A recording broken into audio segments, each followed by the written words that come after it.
No, esto acción breve, acción corta, ustedes ya vieron como en la historia, está bien, sí, tienden a actuar rápido y a que cierto tipo de acción dure de forma breve, no todo.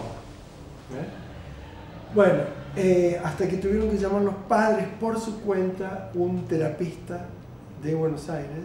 El terapista llegó e inmediatamente hizo lo que tenía que hacer. Dijo, suspendan toda la medicación que tienen. Ahí lo salvó. Lo salvó, pero quedó así, en silla de ruedas. Bueno, nosotros... Quedó en silla de ruedas. Después fue una interconsulta que nos hicieron, porque yo les planteé a los padres que había un problema muy serio en todo lo que había ocurrido, que en mi opinión eso era por lo menos en parte producto del midazolam, y yo, que además de lo que le di del midazolam, yo le busqué toda la información, le mostramos todo el prospecto de detalle por detalle del midazolam, y bueno, ellos después iban a decidir qué hacían, porque yo les dije, mire, acá hay un problema de índole neurológico y nosotros podríamos intentar sacar el clonazepam, pero tenemos que hacerlo con un neurólogo de muy buen nivel. Nosotros no vamos a hacerlo únicamente de nuestra parte. Estamos en condiciones de afrontarlo, pero yo quiero que haya un neurólogo. Así que ustedes, yo les sugeriría que consulten, además con el neurólogo que le indicó después el clonazepam, esto es la indicación de un neurólogo, con otro neurólogo para ver qué caminos podemos seguir hasta ahí. Porque fue una sugerencia de un ex alumno nuestro que le dijo a los padres que nos consultaran. Entonces, hasta ahí llegó la consulta. Después no sé cómo siguió la evolución de él, ¿no? El asunto es el siguiente, que cuando llegó este neurólogo que ellos consultaron también de Buenos Aires, el neurólogo inmediatamente pidió whisky, le dio whisky. Y con el whisky se le pasaron enseguida las mioclonías. Claro, si el problema, la cuestión es la misma, son los receptores GABAérgicos, es decir, donde actúa la benzodiazepina. Entonces le aumentó la dosis con el alcohol y se le baja momentáneamente las mioclonías hasta que entra nuevamente en abstinencia. ¿Qué le pasó a este muchacho? Hizo una reacción de hipersensibilidad. Eso es una reacción de hipersensibilidad a la droga. Claro, porque de hecho nunca en su vida había tomado. No, tomaba muy de vez en cuando, había tomado alguna vez un poco de cerveza, punto. Eso que llamamos idiosincrasia. Exactamente.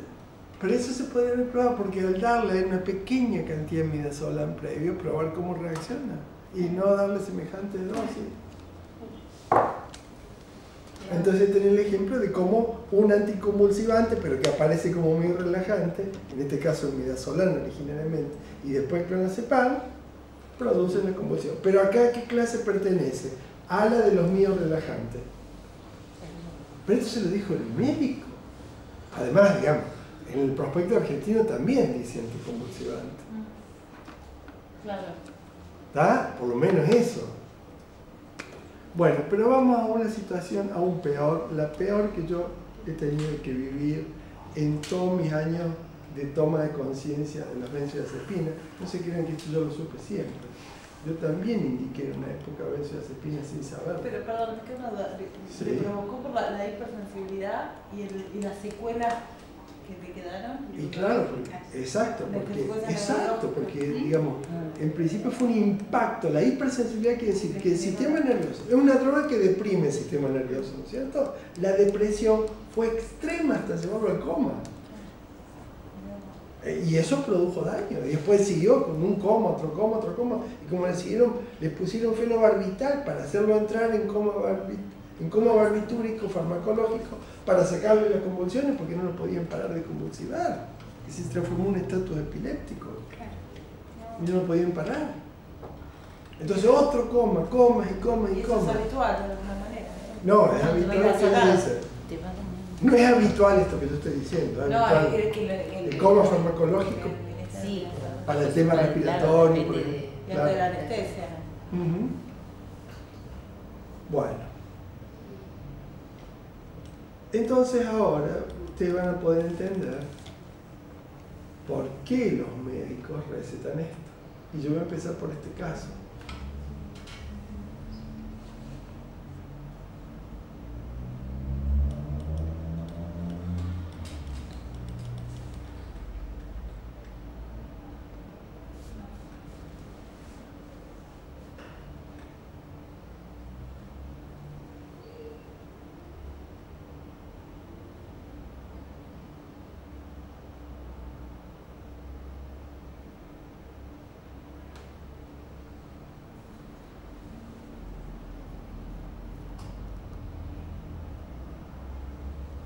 Él no se percata de eso,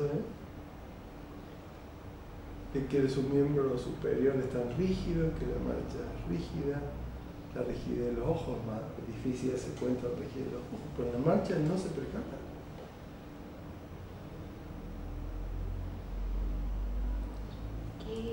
¿Qué especialidad hacía?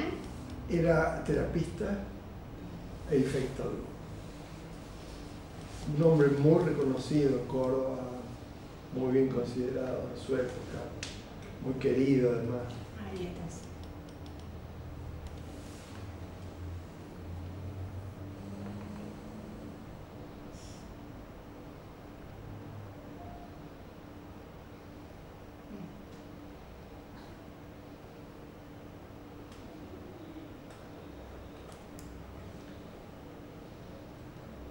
Es decir, él considera que no puede dormir si no toma tranquilizante, no que no duerma además por tomar tranquilizante. Para este ven como un juicio no tiene nada que ver con el juicio que sigue. Un consumo alrededor de 30 años de benzodiazepina.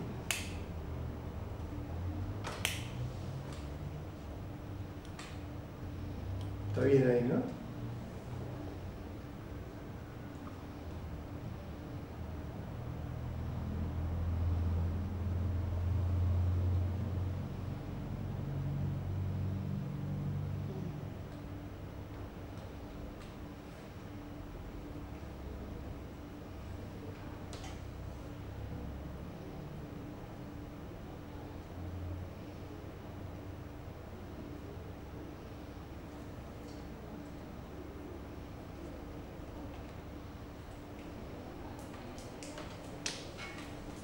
Observen el dosaje, ¿no? Lo que encontramos. Lorazepam, flunitrazepam y alprazolam, las 3.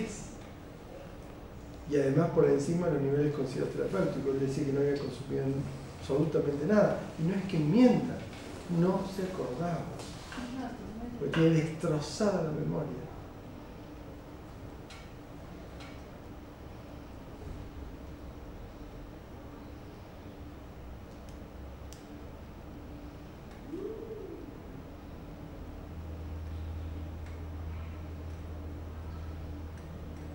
Con él estuve hace pocos días atrás. La mujer está destrozada desde hace mucho tiempo, no aguanta más. Ya les voy a contar otras cosas más de él. Este es otro caso de otra colega.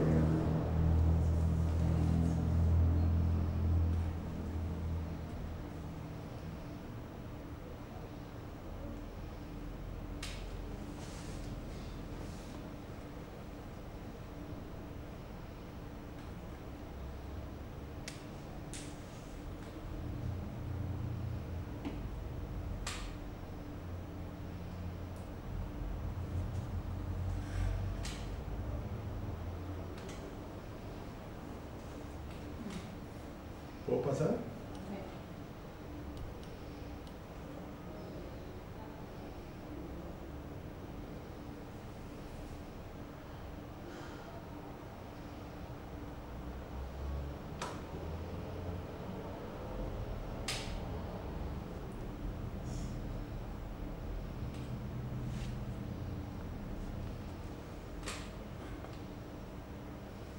Eso quiere decir inhibición selectiva o la recaptación de serotonina. La fluoxetina, por ejemplo, conocida.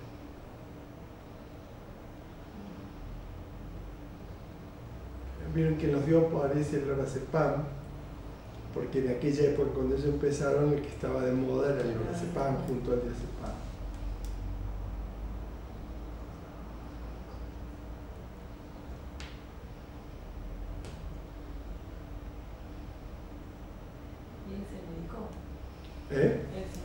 Sí, sí.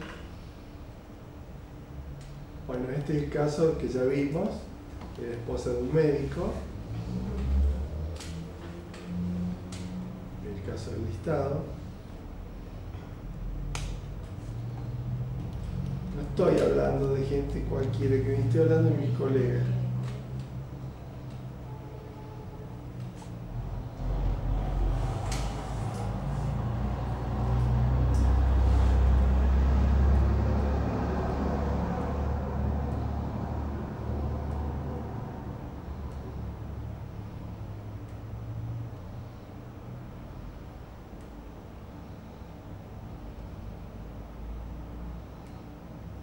solamente hago esa referencia, pero es una hija de una colega y ella me cobra.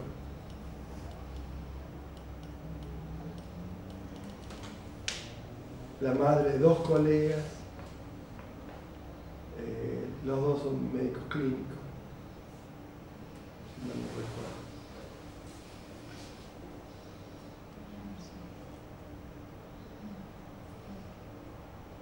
También en sillón de ruedas.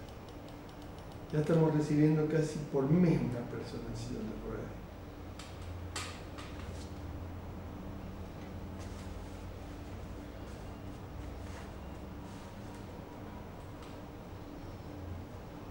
Hay un error que concluyó de decir, por ejemplo, dice, estuve con mis hijos.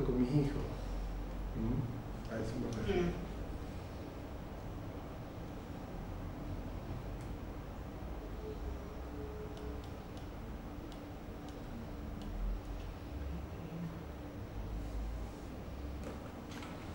En este caso la risperidona. Es decir, hoy en los ancianos la indicación de risperidona es casi una regla. ¿Recuerdan el otro caso que vimos recién?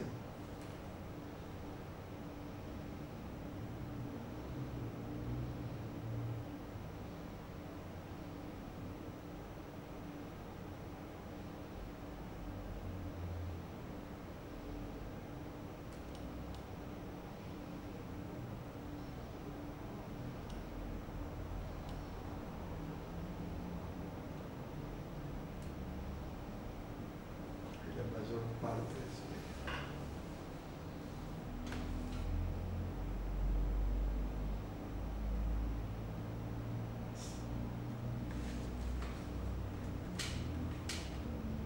$3 o 4 miligramos diarios. ¿Ustedes se imaginan lo que es eso? Sin tener ningún síndrome delirante, ni alucinatorio, ni catatónico. Que justificaría, ¿no? Si uno podría justificarlo. No hay ningún síndrome. ¿No?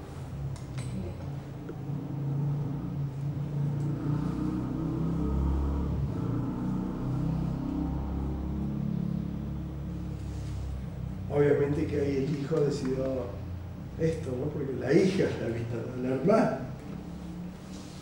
Los dos médicos, bueno, en este caso es lo mismo, y quiero llegar ahora.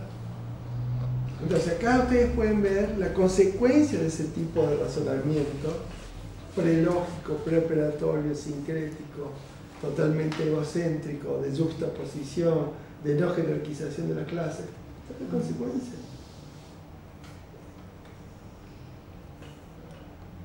Ahora, como nosotros tenemos esas condiciones humanas, digamos, de dificultades, entonces, obviamente, en ese tipo de pensamiento puede llegar una propuesta como la de Roche y puede fácilmente ser interiorizada, ¿no? Esto en un estudio que hicimos en nuestro consultorio del 1 del 01 del 2002 al 23 del 4 del 04. Un total de 301 casos investigamos nuestros. Esa muestra estaba formada por 182 mujeres, 119 varones, como es usual en cualquier estudio, obviamente salvo los ginecólogos y los urólogos, que hagamos en el mundo, siempre predominan las consultas de las mujeres. ¿Bien? Esa cuestión la habíamos examinado hace un rato. El total de la muestra, las mujeres representan el 61%, los varones el 39% aproximadamente.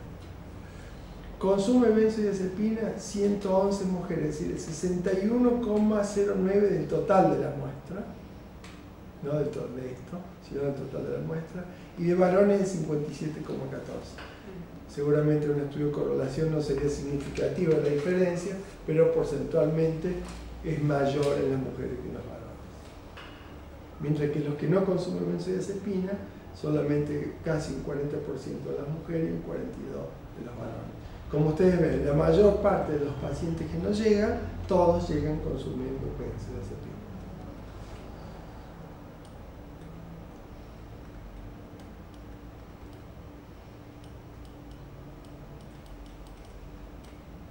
Más o menos esta cifra se sostiene De primera vez, consulta de primera vez, estamos hablando del año 2006, de primera consulta con benzodiazepina el 67% y de sin benzodiazepina el 33%. Así que se mantiene más o menos la misma cuestión. Ahora, ¿qué decía el INDEC en este periodo 2001-2004 en millones de pesos? En primer lugar, las drogas para el sistema nervioso central. ¿No? En millones de pesos. Es decir, los laboratorios tienen bien en claro la jerarquía, que nosotros no podemos tener el punto de vista lógico. Si yo tengo que decir como laboratorio en qué invertir, tengo que pensar en Argentina, en invertir en venta de fármacos que vayan al sistema más complejo que tiene el ser humano, que posee. Hasta creo que resulta, es muy chiquito, pero te resulta digno de escribirlo o de tomar registro en función de cómo aparece el boicot o el boicot del mismo paciente, ¿no? Sobre el tratamiento, con toda la estructura de todo el cuadro familiar, porque es la madre la que lo termina llevando al hospital. Esto que vos decís del boicot, la otra vez me invitaron a ir a una comunidad de adictos en recuperación, y tal vez lo han escuchado. Y bueno, y me llamó la atención que ellos trabajan sobre las conductas de los pacientes para que ellos logren oponerse a la adicción, logren recursos para eso. Y entre eso que hablaban del boicot decían que como el niño o la persona esa era un emergente de esa familia, cuando el niño empezaba a recuperarse o la persona esa empezaba a recuperarse o a tener recursos, tenía que afrontar a esa familia que realmente lo veía distinto y no era como la persona que ellos estaban acostumbradas y a la que ellos iniciaron todo ese juego de conductas así tan adictivas entre todos, vamos a decir.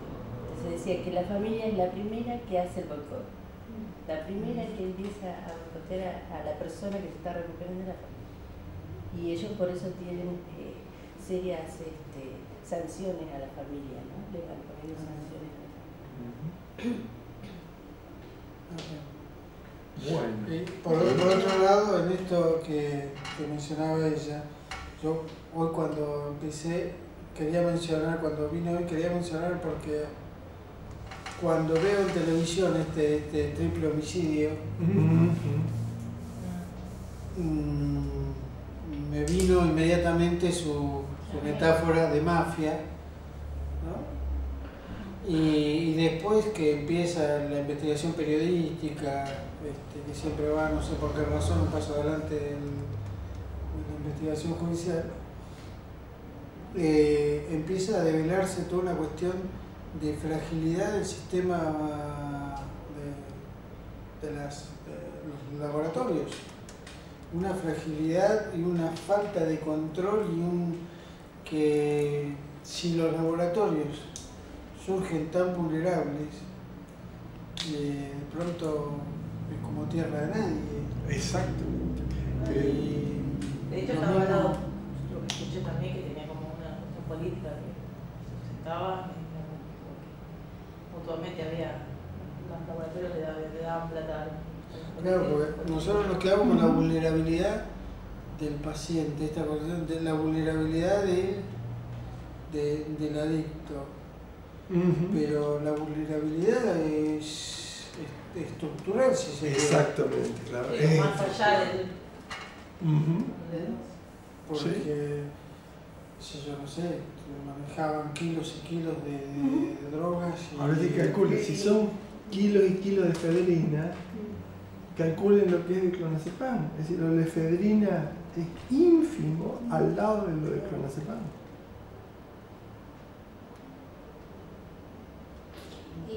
Estadísticamente Argentina es uno de los países que más medicamentos consume, ¿no? De este tipo, estadísticamente.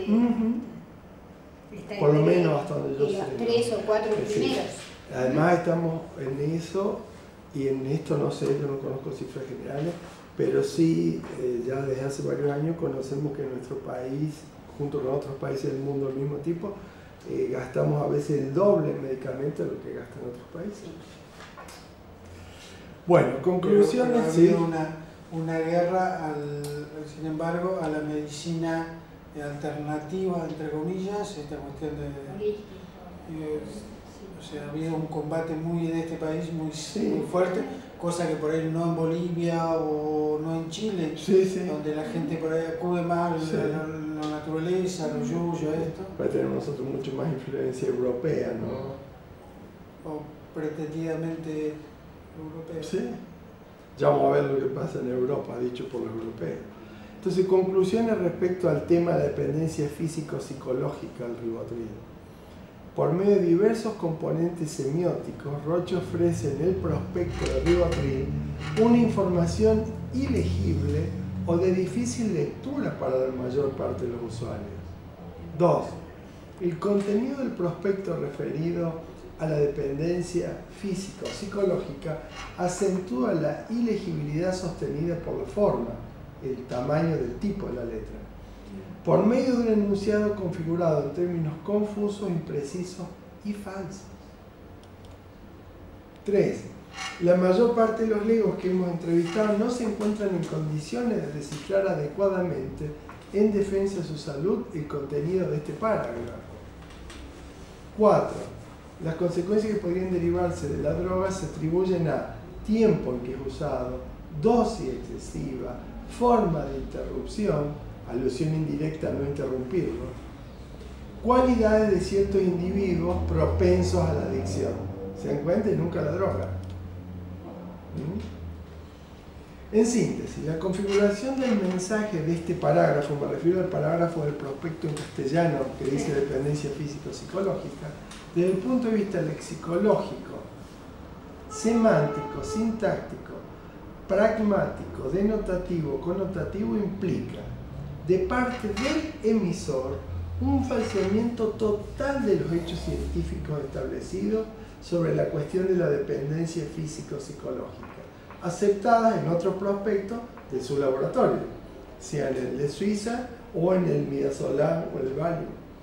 De parte del receptor del mensaje, la imposibilidad total de ser informado e informarse en defensa de su salud, de las consecuencias del uso de esta droga en lo referido a la dependencia y sus consecuencias. Bueno, ahí está lo que habíamos visto antes. A ver, vamos a pasar un poquito.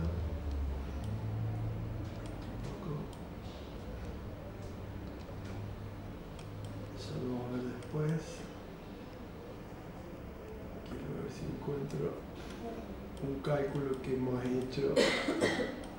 Eso es referido a todos los tipos de benzodiazepinas que hay. Bueno, los efectos adversos de las benzodiazepinas, según los prospectos en Argentina.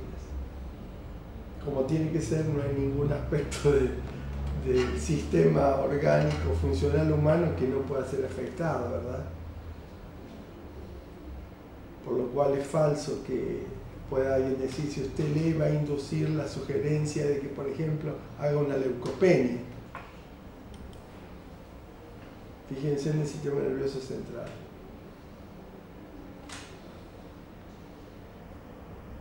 Es muy difícil, Mirna, volviendo a tu ejemplo muy correcto de la terapia intensiva, que uno pueda atribuir al midazolam que recibieron. Porque en realidad pueden dar cualquier tipo de síntoma que a usted se le ocurra.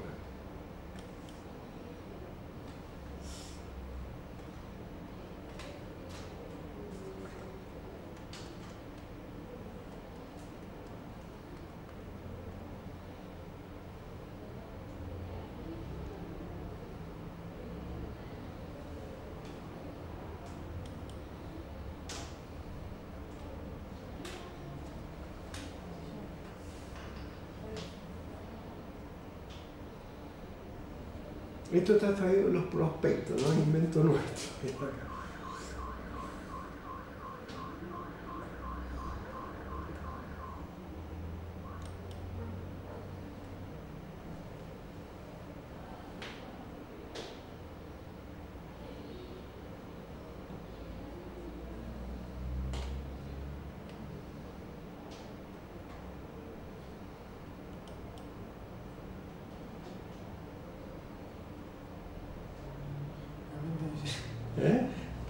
O sea, enfermedades de la piel, este preconcepto, ¿no? Dice, no, que es social. No, estás muy nervioso, tomate un calmante. Tomate, así es, correcto. Estás grabando más el cuadro. Bueno, se te sube la tensión arterial, tomate un calmante. Te duele la cabeza, estás muy nervioso, tomate un calmante.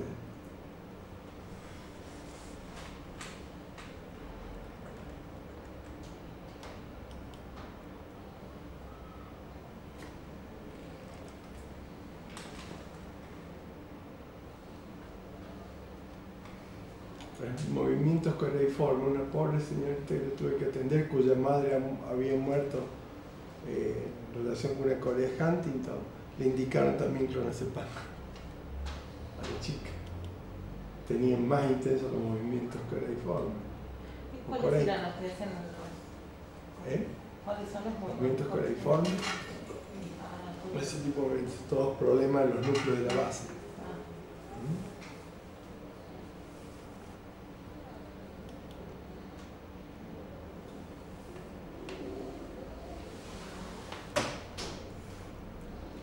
Todos los motivos por los cuales se lo indica.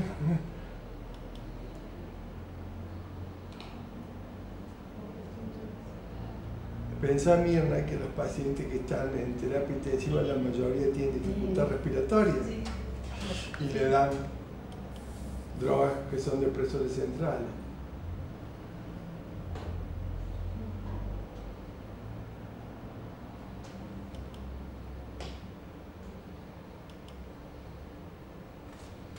Esto según el DSM-4, la forma de presentación nos corresponde a nosotros, ¿no? Pero si ustedes observan el DSM-4 van a ver una tabla que es idéntica a los trastornos que produce el alcohol. Abuso, intoxicación, delirio, amnesia, demencia, trastorno psicótico, trastorno de estado de ánimo, trastorno de ansiedad, trastorno de dormir, trastornos sexuales, es decir, absolutamente todos los trastornos psiquiátricos que a usted se le ocurra. No quede ninguno fuera de esa lista. Bueno, esto ya lo vamos a trabajar mañana. Alternativas que tenemos desde el punto de vista terapéutico. Bueno. A ver, un momento. Ahora, ¿qué psiquiatra no medica esto? No hay prácticamente. Por lo menos todo lo que nosotros todo recibimos. Psiquiatra quedaría en un. Sí. De cierta manera, su práctica quedaría de alguna manera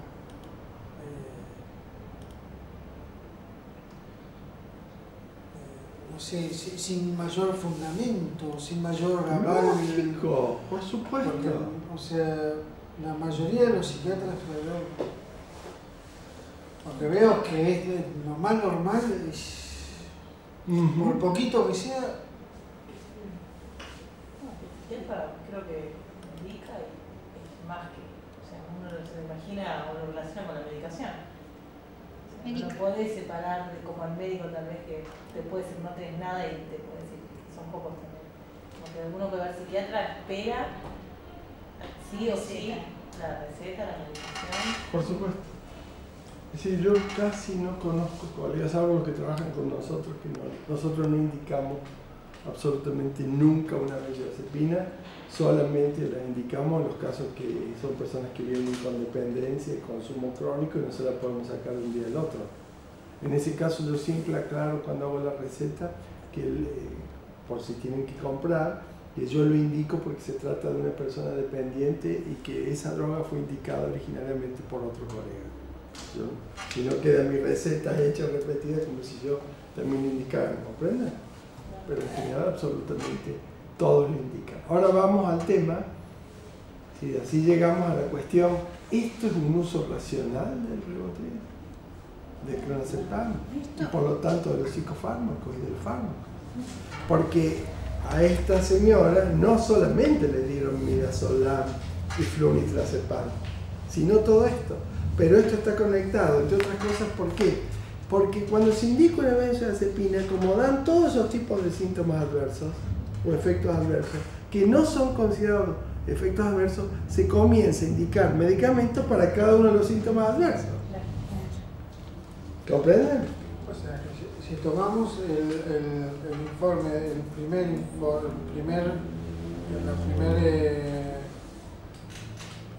informe de Roche de Suiza, digamos, ya digamos, Argentina no hace un uso racional. Exacto. Pero no hay uso racional. No, en absoluto. En absoluto. Porque se usa para, digamos... Es decir, la indicación ya excede también la que hace Roche en Argentina. En principio, el clonazepam es aplicado en Argentina a cualquier ser humano por el solo hecho que consulte. Claro. Esa sería la hipótesis de máxima. Si usted tiene cualquier problema de salud y consulta cualquier sistema de salud en Argentina, hoy es muy probable que usted vaya a recibir como indicación o clonazepam o alprazolam. Ya vamos a ver luego las cifras referidas al clonazepam y alprazolam. A ver, cabe una denuncia, cualquier familiar que lea un prospecto, ¿sí? Y que vea que alguien de su familia ha sido recetado, le han recetado tal cosa, a ese profesional le cabe una denuncia. ¿Se puede hacer esto? ¿Sí? En principio, por mala praxis, a la más. Sí, pero para allá otro tema, no solamente al profesional. Al laboratorio. Lógico, si la persona recibe en el prospecto que no lo escribe el profesional. Claro. Y además el profesional, pero además el farmacéutico, y además de ahí para arriba todo. Claro, somos, de alguna manera, somos todos víctimas, los profesionales. No hay duda, no hay duda. Pero, no hay duda. Y los colegios profesionales no... Porque, o sea, yo me acuerdo cuando participo a esta capacitación que era promocionada por el cuerpo de psiquiatría,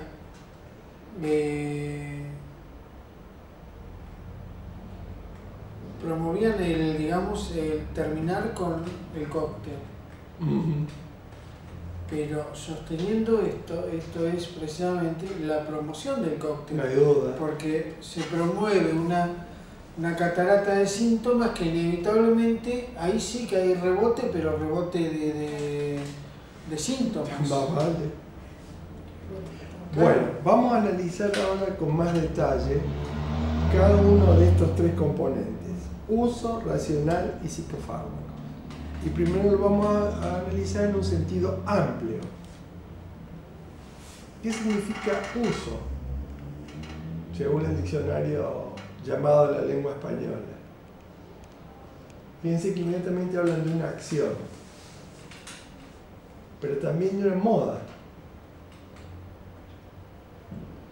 o el ejercicio práctica general, o el modo determinado de obrar, el empleo continuado y habitual.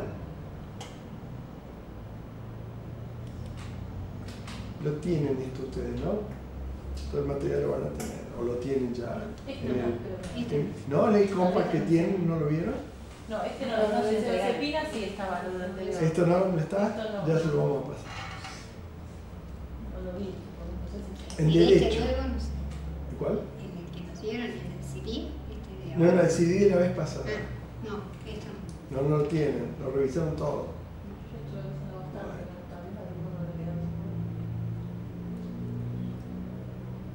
Eso en derecho.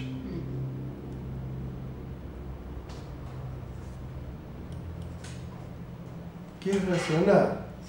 Es todo lo perteneciente relativo a la razón. Es decir, para entender nosotros esta cuestión del uso, tenemos que tener claro qué es el uso y si es que puede haber un uso racional. Racional siempre hace referencia a la razón.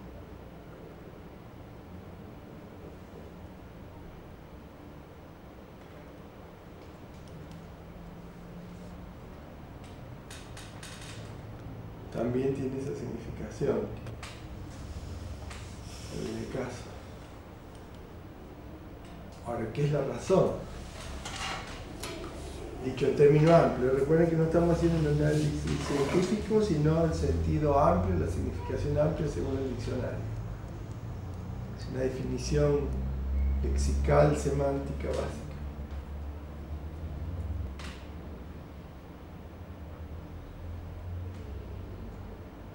Nosotros nos vamos a ir dedicando luego a estudiar esta facultad de discurrir, el acto de discurrir el entendimiento, pero también las palabras o frases con que se expresa el discurso. Porque en general, aún en la lógica, sobre todo en la lógica proposicional, nosotros nos valemos del lenguaje para expresar una inferencia lógica. También es el orden y el método. Entonces es necesario, con esta definición simple, que haya un orden, un método, que haya un argumento, una demostración. Por ejemplo, si yo quiero decir que está indicado el caso de la angustia, de la ansiedad, de la contractura.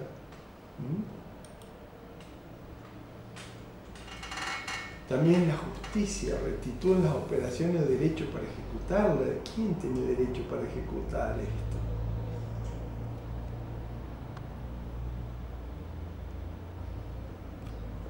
En matemática se dice de cociente de dos números, ¿no? La relación, dos cantidades comparables entre sí.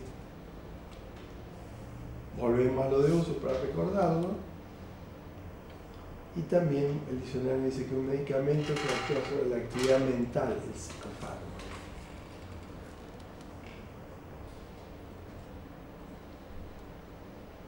Y esto, la definición básica de fármaco. Sirve para prevenir, curar o aliviar la enfermedad y corregir o reparar las secuelas de esta. No para agravar. Pero en realidad todo fármaco también sirve para agravar. Es falso decir que sirve solamente con ese fin. No puede ser de otra manera.